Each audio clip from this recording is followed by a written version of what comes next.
Hey guys, it's Kevin and welcome back to another episode of the Hopcast. Today we have another beer review for you, and this is the Dominatrix, coming out of Hailstorm Brewing Company. This is an Illinois brewery. Oh, just tinked my glass there. An Illinois brewery. Hailstorm Brewing Company. I've reviewed a beer from them already on this channel. I think there's the Vlad versus Zombie versus Shark Maple Vanilla. This is a triple IPA, 11% alcohol by volume, and this is a doozy, canned on 2/12/20, so at the time of recording this, it's still less than a month old. This is located in Tinley Park, Illinois.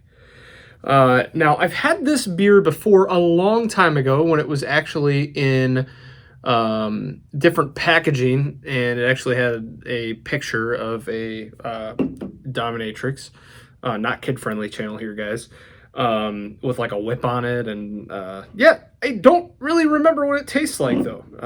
I think I went back through my reviews. I gave it like a 4 maybe on Untappd, but this is a straight-up triple IPA. Couldn't really find what the hop profile of this beer was, but, you know, the flavor profile on the side says it is closer to the dry side than sweet, which is interesting. Oh, no. I saw... Oh, that was kind of weird. Hold on. Okay, yeah, it's closer to dry than sweet. It's more bitter than it is malty. That makes sense. And it is a lighter beer more than it's a darker beer. Huh, who'd have thunk it? This is a triple IPA. I believe it's the first triple IPA review I've done on the channel. So without further ado, let's crack it open, if I can even manage to do that. Boom. All right, give that a nice pour. See if we can get the whole thing out. Oh, probably not. The head is monstrous on this beer. 2-finger head pouring out, maybe due to the temperature. And this, as you'll notice, the color, it is not a hazy IPA. This is a regular IPA, only the triple version of it. I actually like the new Hailstorm cans. They're all kind of the same theme. I saw their Stratus in the store, which is my favorite beer that I think they make. That's an IPA, and it's pretty good. Head dissipating very, very slowly. Big malt character on this beer by the smell. I'm gonna pour the rest in here. No floaties in the back end, so that's good. Set that sucker down. Still a huge head on this beer, not really dissipating much at all. That's a nice looking pour. Nice golden amber color on this beer. Probably due to the hop profile, or sorry, hop profile, what the heck am I talking about? Due to the malt bill on the beer. Just very foamy, white, super white head on the beer. Means possibly the malt bill is very clean. And I get centenial, maybe, hops in this. Kind of smells a little bit like Bell's Two-Hearted Ale on crack. Citra, centennial, maybe. That's all I can really get out of the smell of it. Very traditional IPA vibes coming from this beer, which is nice because I really haven't had many of those lately. Looks like I'm getting a shadow from this guy. But yeah, I don't know. I like it. It does smell very good. Let's go ahead and give it a taste.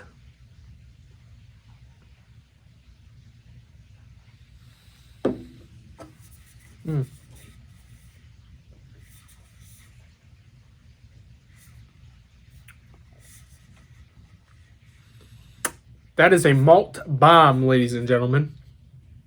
Big malty character. It says dry, but I'm getting a lot of sweetness from the malt on the back end.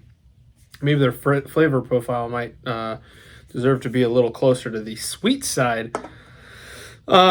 Nice bitterness on the back end. Just crisp and nice finish. Smells great. Smells like a no-frills triple IPA.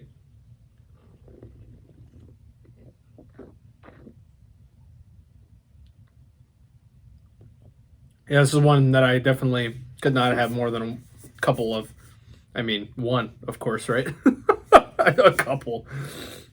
I think if I had a couple of these, I'd be passed out. Oh, welcome back to another episode of the Hopcast. But yeah, it's good. Nice bitterness, kind of pithy taste, a little bit of ripe citrus, grapefruit smell.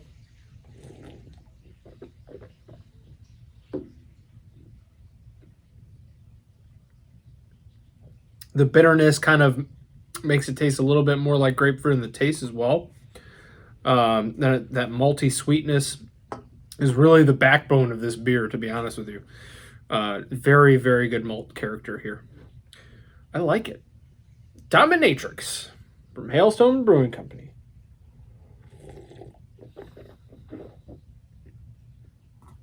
The mouthfeel is very, even with the bitterness, that kind of masks it a little bit.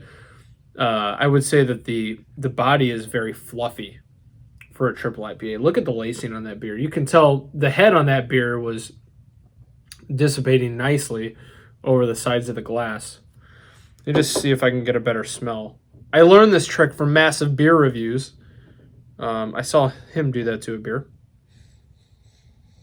And it just makes the smell even more powerful. Yeah.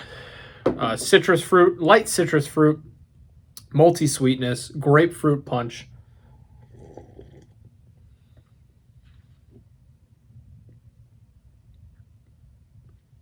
It's good. It's not bad. My verdict, I would say this is a no-frills triple IPA right down to the nitty-gritty. It's a good beer with an interesting name, and I would give it a solid 4 out of 5. I don't know. I like stuff from Hailstorm. I really like their stouts more than their IPAs, I think, but this is a solid entry. Nothing that's going to win any major awards and nothing that's going to blow your socks off with a hot punch. And it's kind of a nice reminder of where the craft beer industry was in IPA land even just a couple of years ago when I first tried this beer in like 2016. The hazy IPAs were not dominating the IPA market. So it's nice to have one of these beers to kind of remind me of, where IPAs were and where they are now, where they've come from, how far they've come along the way. It's a good beer and mighty tasty. So if you're in the Illinois area and you can get your hands on it, I would do so. Anyways, guys, that's going to do it for me today on the Hopcast. If you like this beer review or any of my other videos, you want to see more, please let me know what you thought. Have you had this beer before? In the comments below. And, it's good. It's good. I like it. Anyways, that's going to do it for me. I'll catch you guys later.